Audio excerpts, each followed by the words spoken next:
नमस्कार दोस्तों, आपका एसवीएस ट्यूटोरियल में स्वागत है। और हम आज के एसवीएस ट्यूटोरियल में आज हम पढ़ना चाहेंगे डेटाबेस मैनेजमेंट सिस्टम डीबीएमएस। और हम इसमें देखेंगे कि हमारा डीबीएमएस होता क्या है और हम किस तरीके से डेटाबेस को क्रिएट कर सकते हैं और डेटाबेस के अंदर हम किस तरीके से अपने रिलेशन या टेबल को बना सकते हैं। तो सबसे पहला क्वेश्चन अराइज होता है कि डीबीएमएस क्या है।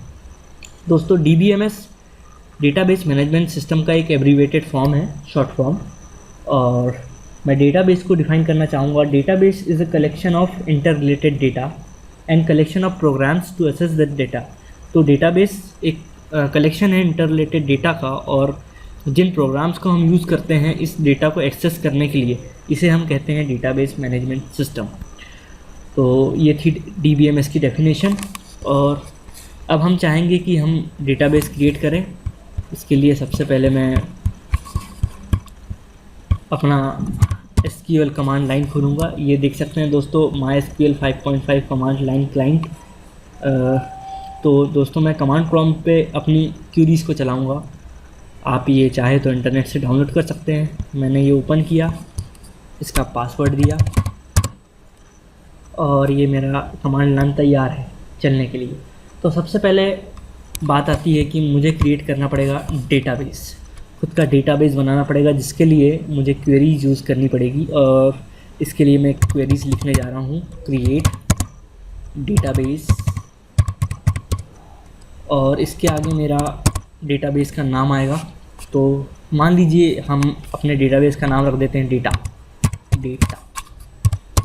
तो देख सकते हैं दोस्तों कि क्वेरी ओके, इट मीन्स कि हमारा डेटाबेस क्रिएट हो चुका है।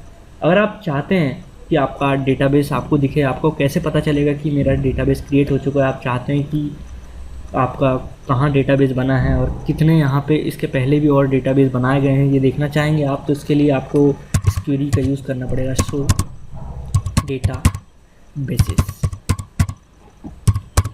तो इस तरीके से आप यहाँ देख सकते हैं कि डेटाबेस के अंदर हमारे बहुत सारे डेटाबेस ऑलरेडी क्रिएटेड हैं। और अभी हमने जो क्रिएट किया है वो डेटा है, डेटा। तो हम इस तरीके से हमने अपना डेटाबेस क्रिएट किया और हम इस डेटाबेस के अंदर हमें टेबल्स बनानी पड़ेगी।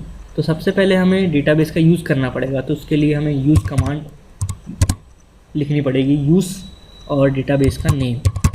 तो मैंने ये तो यहाँ डेटाबेस चेंज लिखा है, इसका मतलब कि हम अपने डेटाबेस के अंदर हैं, डेटा नाम के डेटाबेस के अंदर है। अब हम अपने डेटाबेस के अंदर एक टेबल क्रिएट करना चाहेंगे, जिसके लिए मैं कमांड लिखूँगा, क्रिएट टेबल। टेबल का नाम आएगा, मान लीजिए हम टेबल का नाम ले लेते हैं टीचर्स। और इसके लिए हमें एट्रीब्यूट्स भी देने पड़ेंगे, जैसे कि टीचर की आईडी होती है। तो मैं एक आईडी ले लेता हूँ जिसका टाइप होगा इंटीजर, और इसका पैरामीटर दे दिया मैंने 5। फिर कॉमा देके मैं एक सैलरी इंक्लूड करा देता हूँ। एक सैलरी का मैंने एट्रीब्यूट ले लिया, जिसकी वैल्यू मैंने दे दी। अभी मैंने वैल्यू नहीं दी, बल्कि मैं एक एट्रीब्यूट्स क्रिएट कर रहा हूँ। तो TID सैलरी हमारे ये 2 एट्रीब्यूट्स हो गए। और तीसरा ले लेते हैं हम नेम। तो नेम का लिए दोस्तों हम किसी दूसरे डेटा टाइप, वो है वर्कार, इसका यूज़ करेंगे। और इसका पैरामीटर हो गया 20। तो दोस्तों देख सकते हैं, मैंने लिखा क्रिएट टेबल नेम, जो कि हमारा टीचर है। और इस ब्रैकेट के अंदर दोस्तों मैंने अपने एट्रीब्यूट्स के नाम दिए। सबसे पहला एट्रीब्यूट होगा हमारा टीचर्स ID, TID, और दूसरा सैलरी, और तीसरा होगा नेम। तो मैं एंटर करूंगा दोस्तों, और आप देख सकते हैं कि हमारी टेबल तैयार है। अब हम चाहते हैं कि हमारी टेबल किस तरीके से हमारी टेबल तैयार है, हम अगर देखना चाहते हैं तो इसके लिए और एक कमांड होती है दोस्तों, जिसका नाम है डिस्क्राइब। और इसके आगे हमें अपनी टेबल का नाम लिखना पड़ेगा। हमारी टेबल का नाम है टीचर्स, तो हम यहाँ टीचर्स लिखा हमने। और देख सकते हैं कि हमारी फील्ड्स हैं, फील्ड्स मतलब एट्रीब्यूट्स। तो हमारे एट्रीब्यूट हैं TID, सैलरी, नेम, जिसका TID का टाइप है इंटीजर, सैलरी का टाइप इंटीजर, और नेम का वर्कर।